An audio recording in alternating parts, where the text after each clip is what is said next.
Good morning. Good morning. Good to see everybody today. You look lovely today.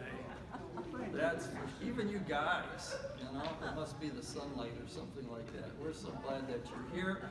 We're going to enjoy just a wonderful time. We've had a great Sunday school with our missionaries. And missionary month and emphasis is really good for us to just pull back and look at the world as God sees it, and his desire to redeem the world and all that that involves and entails, and be reminded of the gospel and how it works. And we were instructed in Sunday school and reminded how things work together in a whole different way. You know what we were mentioning? Well, let me even back up.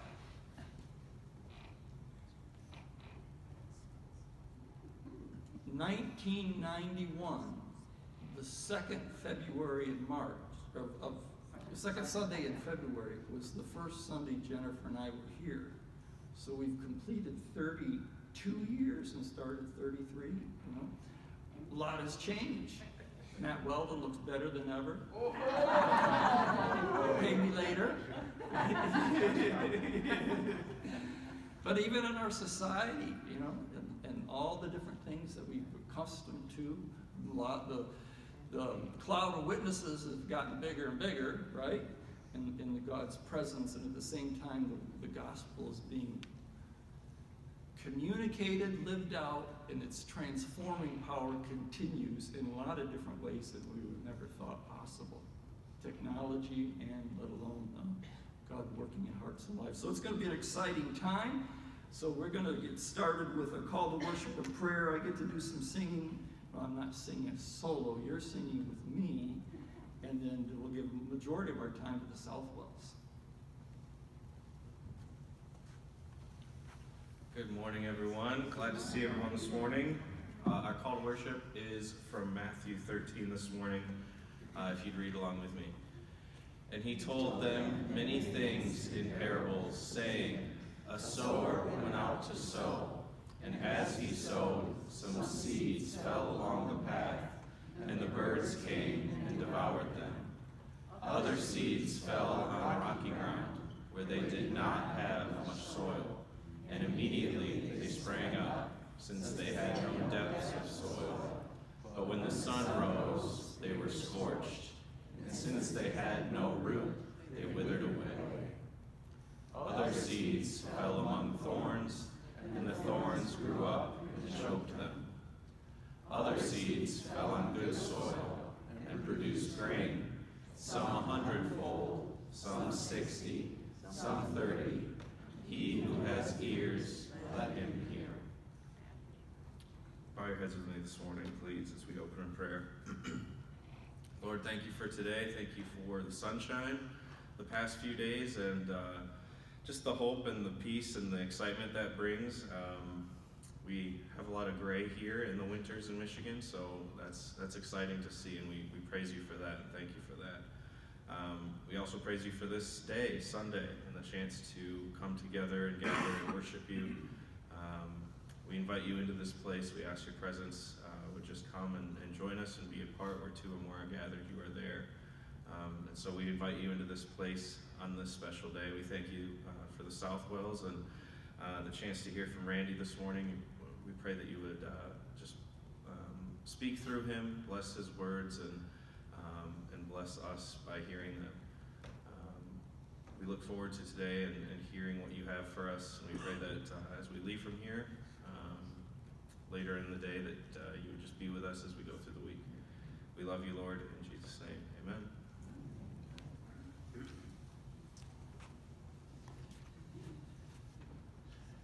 So we get to do some singing. Here I am to worship. Would you stand with me, please? They're menacing in Brazil, and you're a good soul in America. And anyway, it's been a while, so we're grateful for them. But you know, you got a ways to go, because we have another missionary family that he is almost 90, and we supported him out of college. There you go. That was before my time. Just so I don't think I'm going to make it that long. No. You're on, Sir Randy Southwell. Good morning. Good morning. It is great to be with you. So we're going to start this morning with a little game. You think we can do that? As soon as we get that up there. Okay. So here's the game. Whose tagline? Are you ready? Okay? Impossible is nothing. Huh? Nike is close. Adidas is the correct answer. Impossible is nothing is Adidas. Okay? American by birth, rebel by choice. Harley Davidson. I thought maybe we'd have one hog rider here this morning. So Harley Davidson. Just imagine. My grandson is just getting into these, but the bigger ones, he's not allowed the littler ones or he puts them in his mouth. Legos. Okay? Let's go places. Pastor said he liked commercials, but I don't know. So. Toyota. Think different. Apple is correct. Bo's got him back there. He's whooping up on all of you guys. Quality never goes out of style. Levi's is correct. I heard it in the back. See what's next. This is a newer one. Netflix. The best things come to those who wait.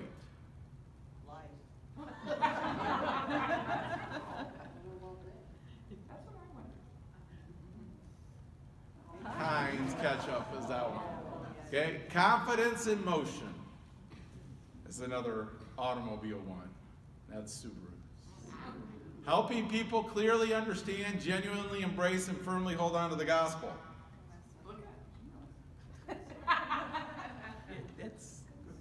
Good soil, okay. So Good Soil Ministries, and that's the ministry that we were with now. So Good Soil Ministry is still a part of ABWE. We're still with ABWE.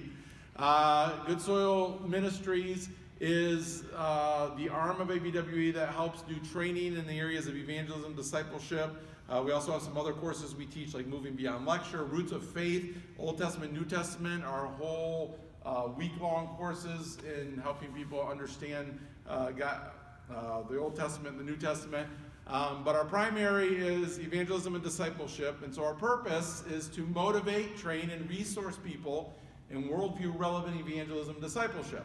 It started out as the training for ABW missionaries. About 2004, ABW realized that a lot of the new missionaries that were coming in and they had a desire, but they didn't really have a lot of experience in doing evangelism and discipleship. Some of them had never even been to Bible school and stuff. And here we're asking them to go around the world and to share the gospel with all these different worldviews. And so we decided we better start training them to do that better. And so we did. And then that training has kind of grown. We do through a lot of churches trainings here in the United States. And other mission agencies have taken our training, and there's several of them that now train their missionaries using our resources in Good Soil. The newest one that we just have had a partnership is called Baptist Missionary Association of America. They're out of Arkansas. They have 1,000 churches in mostly Arkansas, Texas, and Oklahoma. And their leader and their actually Portuguese-speaking leader came and took our training back in 2022 in the spring. And since then, they now want to train all their missionaries plus all of their partners around the world. And so I was just with him, the Portuguese-speaking one in Brazil this past summer in July, training their Brazilian pastors there in Brazil. So I serve now as the overseas director. So when we first started, I was kind of like the Midwest director, did a lot more stuff here in the United States, visited pastors' conferences, did training in churches, those kind of things. We now have a North American director, who was a former pastor, David Levy, who kind of handles more of those things, which I got to tell you, I'm very thankful for, because going to the pastors' conferences and stuff, was not my favorite. So, you feel like you're trying to sell a product. We're not really selling, we're just offering to help people, but it still feels that way. So, but as the overseas director of Good Soil Evangelism and Discipleship Ministries, I am focused mostly on our work overseas, which I really love and enjoy, as you can imagine, since we spent 18 years in Brazil as church planters, and overseas ministries is very much on our heart. So one of the things that I get to do is work with our partners. And help mobilize them and help train them and help them in their endeavors. We have over 20 partners around the world that we partner with now. and that number is growing. The one in the picture there, his name is Ariela Badiano. He is our partner in the Philippines, and probably our longest partner. He's also, by God's grace, was just in the hospital. He got pneumonia through that, got fluid on his lungs and heart, ended up going to the hospital the first week of January, just as the same week that I left for Zambia. And at one point, he went into cardiac arrest. It took 4 minutes for them to resuscitate him. And this last week, he went home and is recuperating. So we're thankful for that. But a lot of partners around the world, and in fact, he at one point was doing more trainings a year than we were here at ABWE and Good Soil Ministries. Just a go-getter. But I have the opportunity to partner and work with them and to help mobilize partners. Then also, I kind of oversee, I don't do the translation, but I kind of oversee our projects and what's happening of our Good Soil resources that we have. So as part of our Good Soil resources, there's the training manual that we have that we train people with. Story of Hope is kind of our primary evangelism tool. And what it does is it takes someone through the whole Bible, 40 events, 20 events in the Old, 20 events in the New, and then takes through people what's called the chronological bridge to life. What are those truths that come out of that story? Well, God, man, sin, death, Christ, cross, faith, life. And it's just been a great tool for helping people to understand the gospel around the world. And we now have those in over 40 languages. Some of the newest ones in the last couple years are these that have been done. They've either been printed and they're being used, or they're in testing right now. Japanese is one that's being tested. But Thai was a big one that we just, all our resources were translated. We also have discipleship material, a basic discipleship called The Way to Joy. And then there's leaders guides that go along with each of those. So those are our 6 major ones, and we have a lot of minor other resources. But those 6, we were able to translate all those into Thai and just launched that in September. I was there with Ariela Badiano. He was actually the one who was behind the translation of the Thai, because they have a lot of Filipino missionaries that work in Thailand. And so we launched that, had 50 Thai national leaders, missionaries from 8 different countries that were working in Thailand, plus a couple national leaders from Laos and Cambodia that were there and did the training for them, and that was exciting. But those are some of the languages. Farsi is what they speak in Iran, and I'll share a little bit more about that in just a sec. But these are the ones that are being worked on right now. Indonesian's almost done. We just started Arabic this past year. And then Swahili is in Africa. Lahu is a language spoken in Thailand, actually, from people from Myanmar, so that have been dispossessed. So one of the missionaries that was at that training works with the Lahu speaking group, and they just sent in the translation for us to now put it into InDesign. We put it into the InDesign and have people at ABW that do that for them. And then Cebuano is another language there in the Philippines. But over 40 languages now that we have those, including Mongolian, which I'll share a little bit what we're going to do with that here in a little bit. But so Farsi is one of the languages. It just got translated 2021 was when we finished it and first printed it at the end of 2021. And there's a missionary in Quito, Ecuador, who apparently a lot of Iranians moved to Quito, Ecuador and live and work there. And so he started using it with them. And over this past year in 2022, they have had over 40 Iraqis come to know the Lord through that. And they then, just through his ministry, and then they've been sharing with their family members who then, they've actually had people come from Iraq to Quito, Ecuador on vacation to meet with their family members because they heard that they could get a Bible in their language and they could hear about Jesus. To the point, the church here has grown so quickly, they brought an Iranian pastor from Canada down to Quito, Ecuador to pastor the church there. So we're excited about that. The other exciting part that I just found out about Farsi is that Farsi and Dari are basically the same language. They're both based on Persian. Dari is what they speak in Afghanistan. Well, one of ABW's newest initiatives is they have just worked on bringing 11 Afghani pastors and their families who had to leave the country when everything happened there in Afghanistan and were in refugee camps. They have just helped bring them here to the United States and are establishing them in the different communities where Afghan refugees were placed here around the country in the major areas, to have them work with those groups. And for those, there's 2 languages that speak there, but one of them is Dari. For those, we already have a tool for them to use in that. So that's exciting. So that's one. The other, just another snapshot of some things that God's doing in the Philippines. So like I mentioned, Ariel is our director there.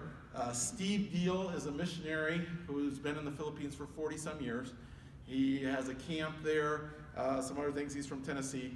But he was really, about 8 years ago, was just really struggling, felt like he'd been 30-some years in the country, wasn't really seeing much fruit in his ministry, and he walked into one of the Christian publishing places, and saw a picture on the ground it's a picture of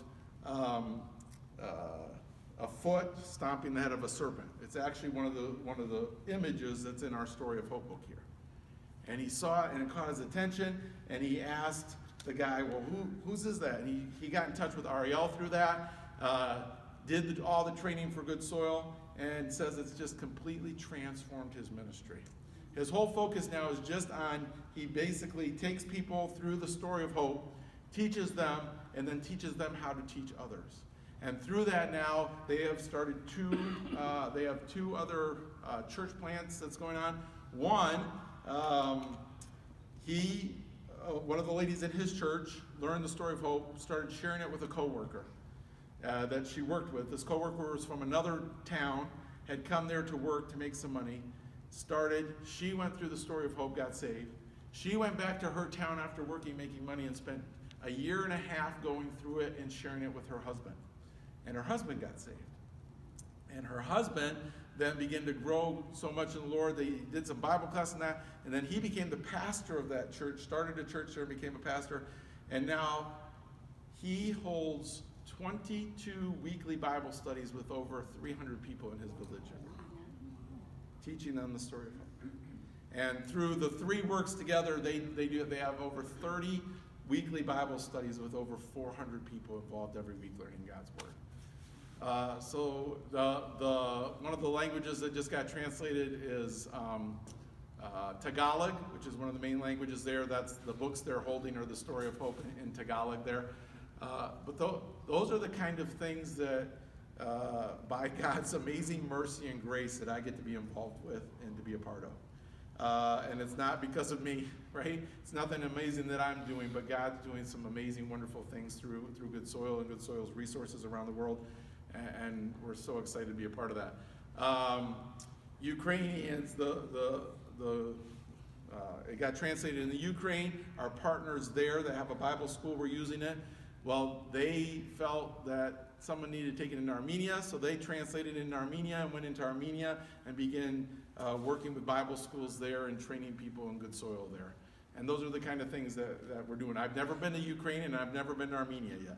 Been to a lot of places, but I haven't been there. But God is using the Good Soil ministries and resources in those kind of ways that are just amazing to me. So my last trip that I was just on, during COVID, it kind of took a hit, right? We weren't allowed to travel very much. But since COVID restrictions have lifted, last year I took 5 trips, and this year I was just the first 2 weeks in Zambia. In Zambia, we were we have a missionary with ABWE that works there at a Christian university, and they prepare pastors. And so we were just there with 85 students from 4 different countries there in Africa, doing training in the Good Soil training there. And so that was exciting and a lot of fun. My next trip is next month. I go to Uganda. So I don't know if you guys remember, but I was in Uganda this past February. And while I was in Uganda this past February, I had a heart attack. So I'm going back to the scene of the crime, so to speak. So it's in Uganda, but it's way up in the middle of nowhere. We're actually 1 mile from the South Sudan border. Jacob and Carol Lee on the bottom there, your left, okay. On the bottom left, started a place, compound there, and a place where they bring pastors in from 4 different tribal groups, 2 of them that are supposedly Christian, but they're really Catholic from a long time ago, and then 2 other tribes that are primarily Muslim, and they started a place called Reaching Africa's Unreached there. But we're just looking for people to partner with, and they found ABWE and asked us to partner with them. So Caleb Mitchell and his family, he is our East Africa director. And so they started a partnership with them, and then they came, actually Jacob and Carol came to ABWE, did training, because they wanted to get to know us as much as possible. One of the trainings they did was the good soil. They're like, this is, and the roots of faith, actually, the roots of faith, they said, the roots of faith is what our pastors there need. And so we had gone there to teach the roots of faith, Old Testament. It's a whole week. We were going to start Monday night and go all the way through Saturday morning, and we only made it till Tuesday night when the heart attack happened. And so we got to go back and redo it. So that's where we're headed back there the last 2 weeks of March. So you can pray for me and for that trip, and pray especially for Sarah. It was already tough the first time I was there, so she's not sure she wants to let me go back. But God has blessed with health since that time.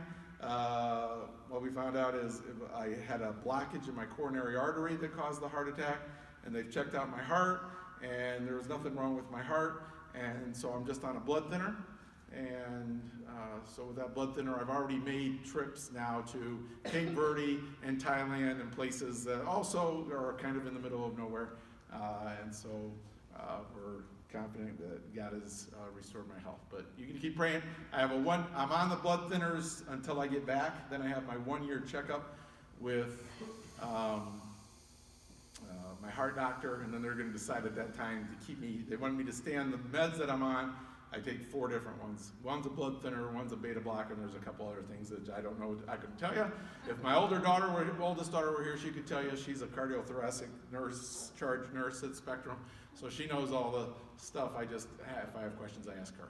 So, but I'm going to stay on those for a year, so then they'll reevaluate that medicine and see if I need to continue taking them. But since then, I've been able to ref soccer here in West Michigan and do all sorts of things, play basketball, and so God is thankful for the health that God's restored. But I'll be back there next month, so if you could pray for that trip. And then the newest endeavor is I just found out this past week that I'm going to go to Mongolia in September. So we had a couple, they've been in Mongolia for 12 years now. They're up in outer Mongolia.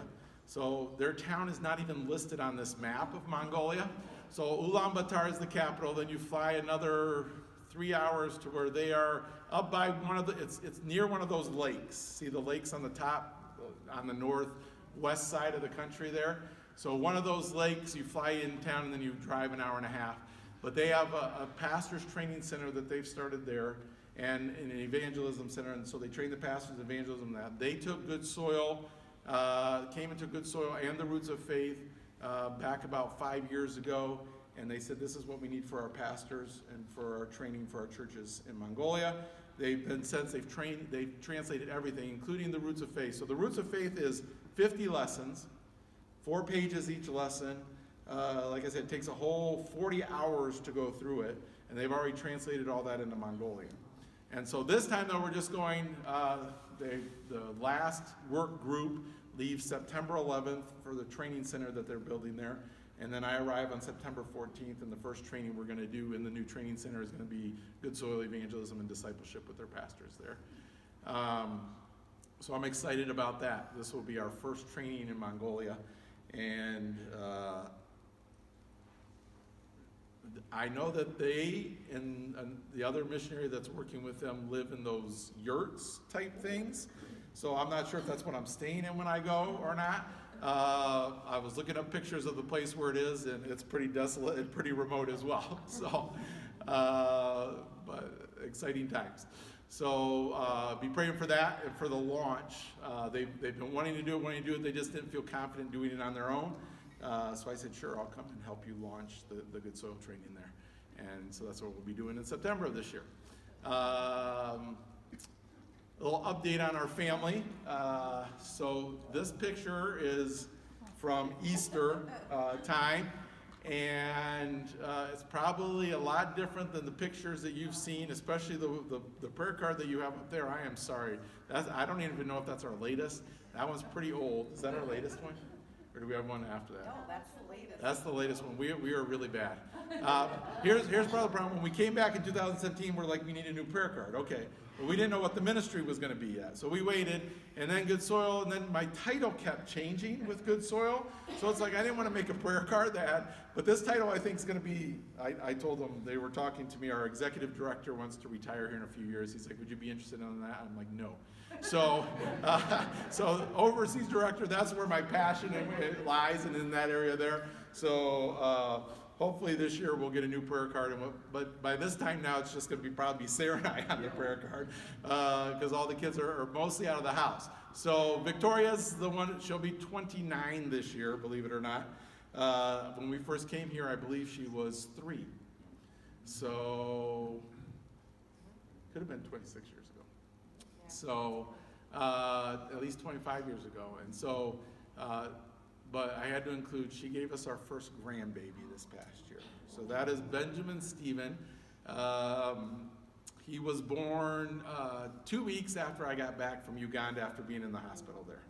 So that was an exciting time for us, and he's a lot of joy. She works as a charge nurse nights at Spectrum, and so on days where she's working multiple nights, he actually gets brought over to our house during the day, and my wife gets to watch him during the day. So that's a real blessing for her. Elena is with us this morning. So Elena is actually in the process, well, she's joined ABWE and is going back to Brazil as a missionary. So you guys can pray for her. She's in the process of raising support and doing all that good stuff. Her hope is to, beginning of next year in 2024, to be on the field there in Brazil. And so we're thankful. She is actually going to be then a 4th generation missionary working in Brazil. My grandparents on my mom's side, and then my parents, and then us, and now her. So that's exciting. We're thankful for God's blessing and for our kids. Lucas is at Grand Valley State University studying to become a teacher, English teacher. He's our one that, you know, it's just taking him a little longer to figure out what he wants to do with life. He did 2 years of community college here in Grand Rapids. Took 2 years to do his senior year of high school first, right? And then did 2 years of community college, thought he wanted to be a journalist, was actually the editor for the school paper at community college, decided after those 2 years, nope, that's not what I want to do. And so took a year off to work. He's also big about not going into any debt. So took a year to work, and now he's been at Grand Valley. Still lives at home to save some money, but going to Grand Valley, and unfortunately not all the credits transfer, so he's still got like 2.5 years till he's done there. Apparently now to get your teaching license, it takes 5 years with student teaching. That's just crazy. But he has a real heart for kids and teaching and that kind of stuff, so we're excited. He's also the one that's never cared about money, so he doesn't care that teachers don't get paid anything. So that's good. He just likes to teach. So and so for his job right now, on Mondays, Wednesdays, Fridays, when he only has night classes, he's actually student or substitute teaching in area schools, mostly in Grand Rapids there. And then Zach is our senior in high school. So he's also the one from our kids that has decided I'm not going to college, which is fine. So he goes to KCTC after the time, has a real heart for construction, has 2 friends whose dads own construction companies and both already offered him jobs after he graduates. And so he's going to go into construction, loves to work with his hands, loves to build stuff. And he's also our soccer player. We love watching him play soccer and following him playing soccer. So that's an update on our family. And we are thankful for them. This morning, in the few minutes that we have left, I'd like to go to Colossians chapter 4 with me, if you would. Colossians chapter 4.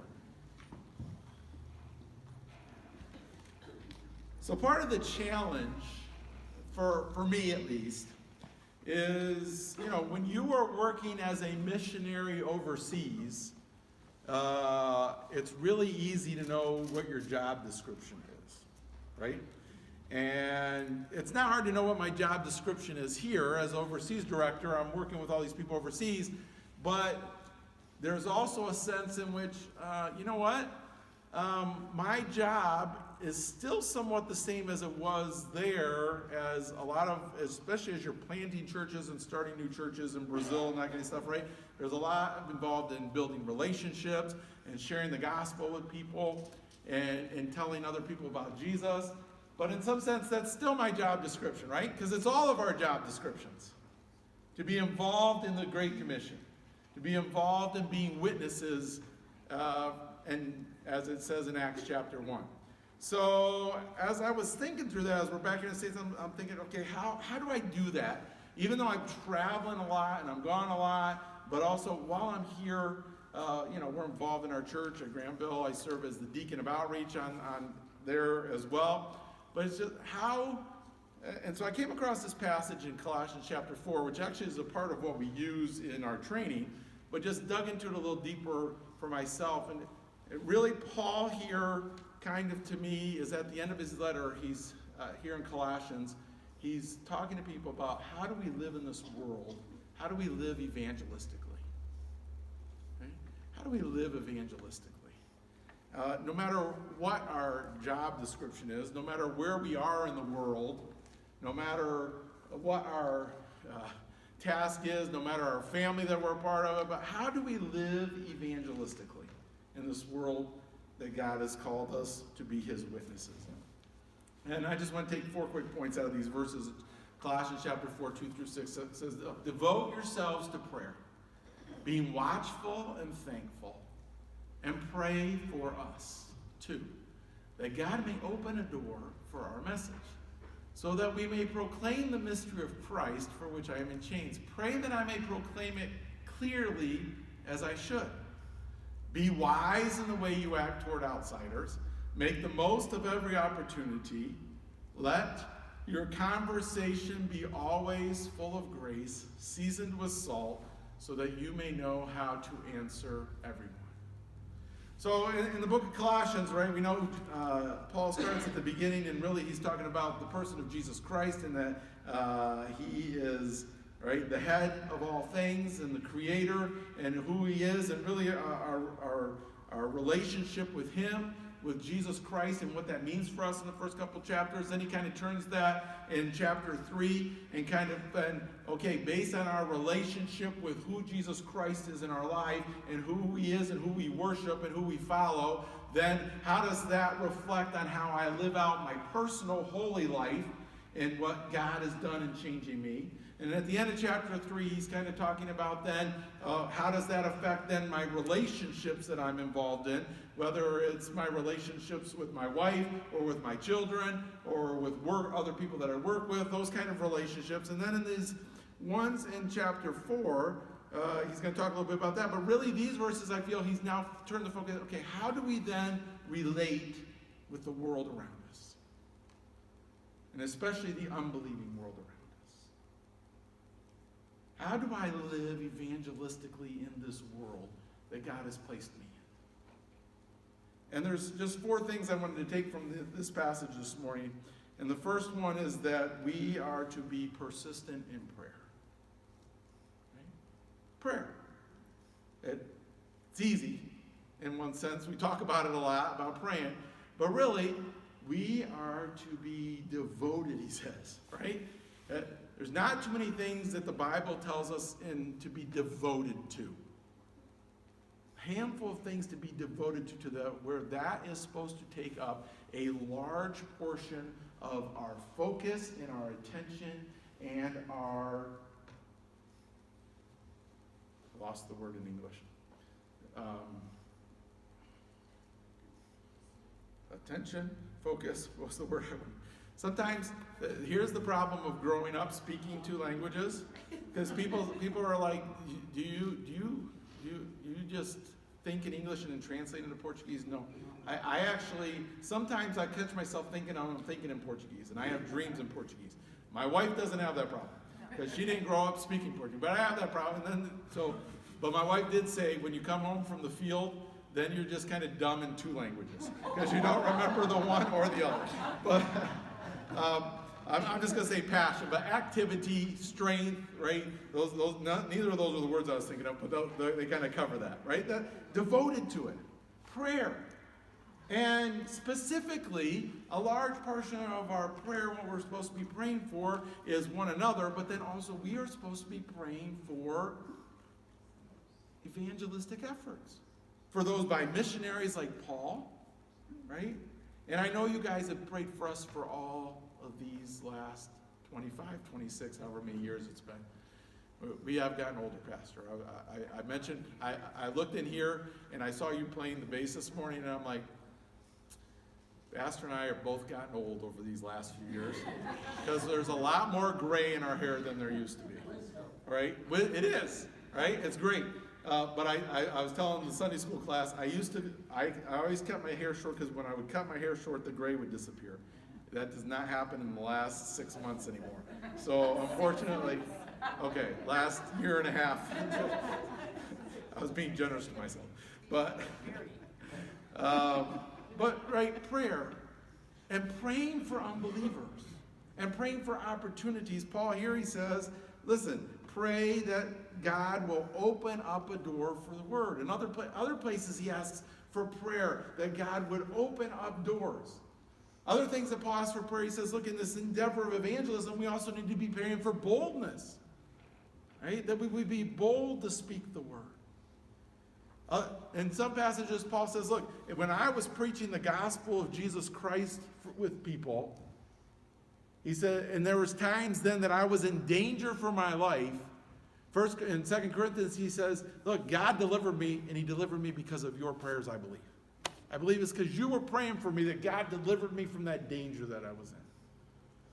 I believe that it was because people were praying for me that when I was in Uganda, had the heart attack, that God spared my life and brought me home. It didn't hurt as well that 5 minutes after I had the heart attack, there were 40 pastors praying for me in 5 different languages that I was there training, right? But prayer, it's important to be praying, but then also it's important for us to be praying for the people that we know that are lost. I hope you're not just praying for missionaries and their evangelistic efforts, but I hope you're praying for your evangelistic efforts. I hope that you have a list of people that you pray for, that you know are unsaved, and that God would give you opportunities with them, that God would give you boldness with them. Right? Prayer and being persistent in prayer is part of living evangelistically. It's just, we're over and over and over. Jesus himself, right, sees the harvest. And what does he say? Pray that God would send laborers into the harvest. He sees those in need. He sees those who are without Jesus Christ. He sees those who are lost. And he says, pray that God would send someone to share Jesus Christ. Right?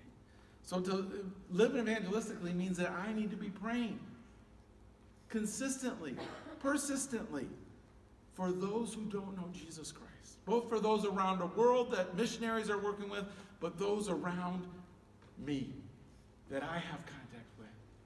Be it family, be it friends, be it coworkers, be it acquaintances, people that I know need Jesus Christ. If I'm going to be living evangelistically, I'm going to be persistent in prayer for the lost. And then the second thing is, I am going to work at being clear in proclamation and proclaiming it. Paul says that, hey, don't only pray for me that a door would be open. He says, so that we may speak forth the mystery of Christ, for which I have also in prison.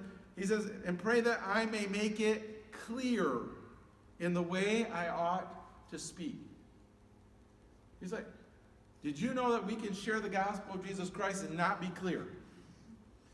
In our Sunday school, we talked a little bit about the idea of worldview. People have different worldview. Well, that worldview causes what we call in our training worldview noise. Right? That there's noise, that no communication in the world at all is 100% clear. Did you know that? There isn't. But especially when we're sharing the gospel, if someone's worldview and what they believe is a lot different than ours, just because we think we're clear and we're sharing the gospel doesn't mean people understand. One of the tools that we give is called the gospel communication process. And we just show this idea of there's, in my mind, right, I know the gospel message. I know that God is the one true creator of heaven and earth. John 3:16, for God so loved the world that he gave his only begotten Son, that whosoever believes in him will not perish but have everlasting life. I say that to you, you know it, you understand it, right? We know it's talking about the one true God. We know that man was created by God, but man, every one of us is a sinner, and because we sin, we're separated from God. That's the essence of death, is separation, right? We're born spiritually dead, separated from God in a relationship with him. We're going to face physical death with the separation of our body and spirit. And if we don't take care of that spiritual death, we're going to face eternal death, separation from God forever. But God in his mercy and grace sent his Son, Jesus Christ, to die on the cross for you and for me, to pay the penalty for that sin. And if I put my faith and trust in Jesus Christ, he gives me eternal life. An abundant life that starts now because I have a relationship with God again. Right? I know all that. I understand that. And I proclaim that to someone, but when I proclaim that to someone and share that with them, to me it's clear and understood, but it goes through and gets filtered through their worldview. And if their worldview is a lot like mine, I may be able to share it and they may be, understand. But if their worldview is not similar to mine, and more and more we talk about that, more and more the people we come across and we share don't have worldviews like we do. They weren't brought up knowing the Bible, right? Then the more distorted it gets as they filter that through their worldview. So as we share the gospel with people, we need to think through the worldview noise and how we can fight worldview noise in our sharing of the gospel. Paul back then understood. He's like, pray that I would speak it clearly. He'd already had experiences, and we looked at that in Sunday school too, experience of where he shared the gospel and it wasn't understood. Right? He's like, pray that I speak it clearly. Pray that I would share it in such a way that it will be made manifest to people, that they will understand it. Unfortunately, in the United States over the last years, I fear we've gotten lazy in our evangelism. Right? Because of people had a basically Christian worldview back in the 60s, 70s, even into the 80s here, right? That you could just go up and give someone a tract. They could read it and a lot of times understand it. People with their worldview, that doesn't work anymore. But we still want to just, if I just give someone a tract, well, you know what, now I've done my work of evangelism. But it doesn't work that way. And so we need to spend more time in helping people to understand the gospel than we used to. And helping them to see clearly. And that involves more dedication, more time, more effort on our parts. And with people, which leads us into our third point this morning, right? Being purposeful with people. He says, look, conduct yourselves with wisdom toward outsiders, making the most of the opportunity. We need to invest in people and in relationships. We need to be intentional.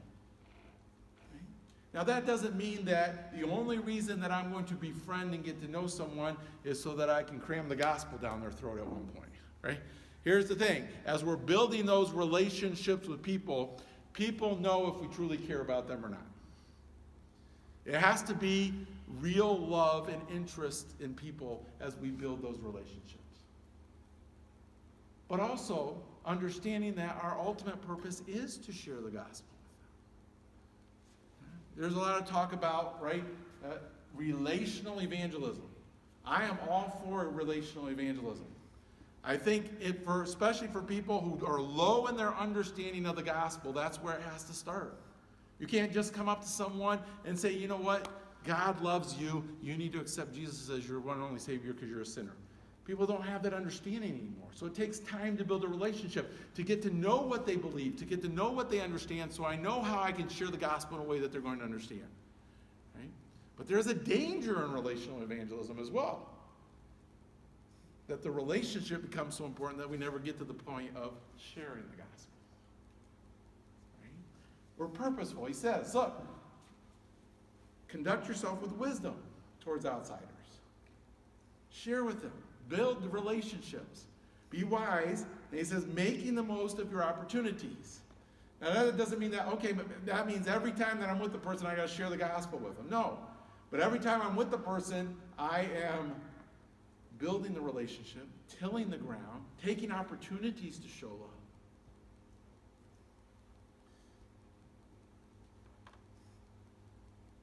And the culture that we live in makes that more and more difficult, doesn't it?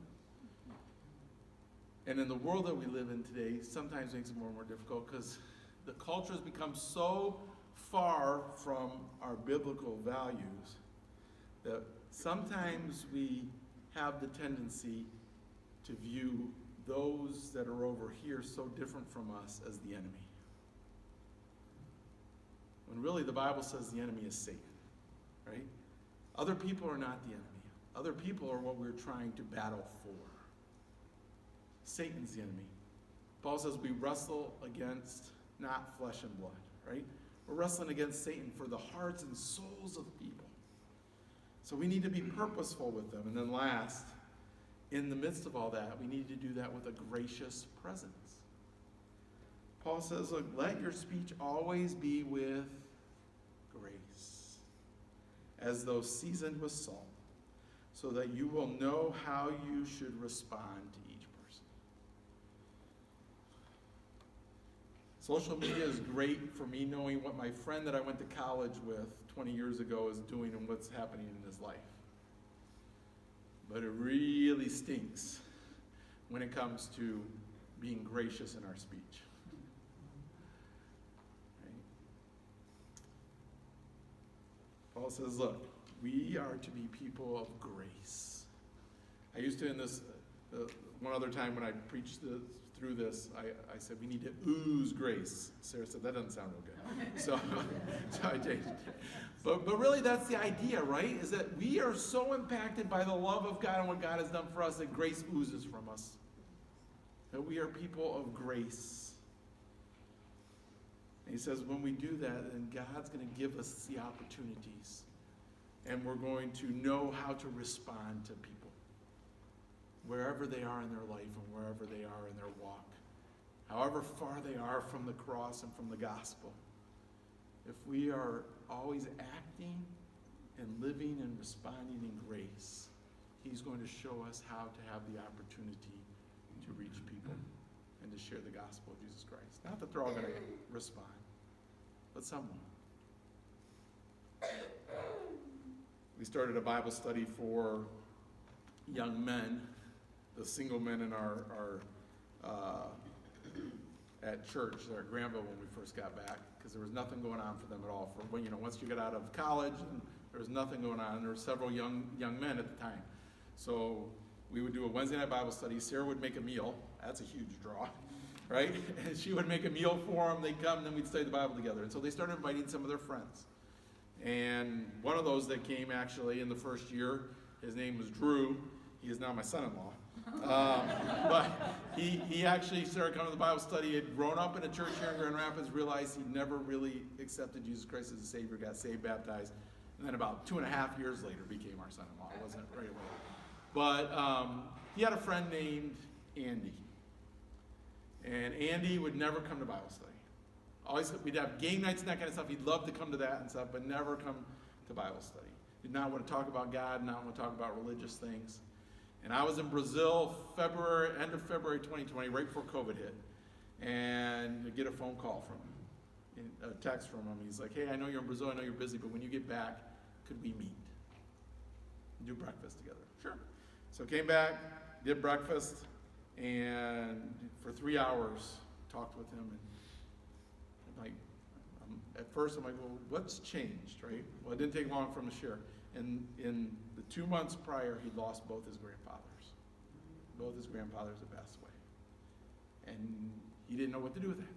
He loved them, was close to them, actually closer to his his two grandfathers than he was to anybody else in his family, even his own parents. A little bit of estrangement there, and so he was just really struggling, right? And so who did he turn to, right?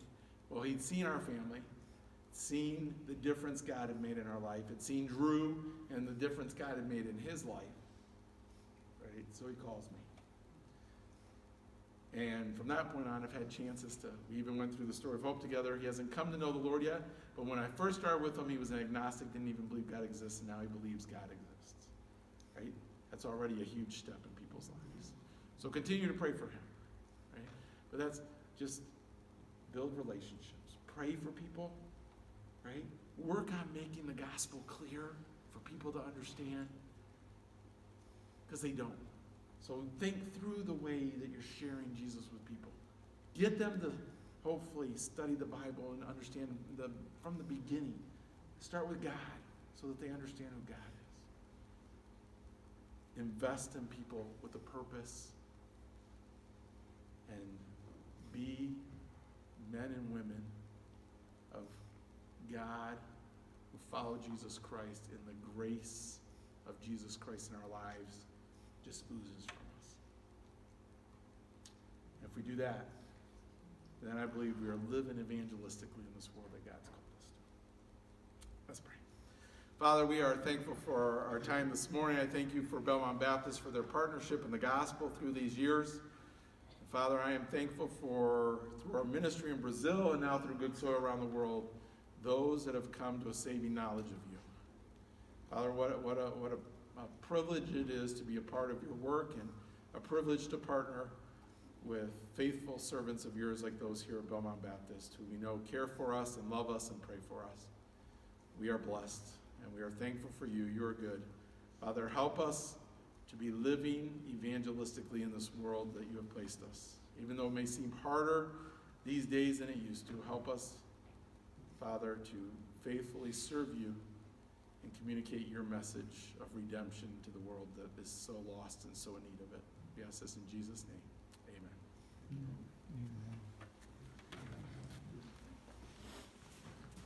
It's okay, they're down home. Give them applause. And say thank you for sharing.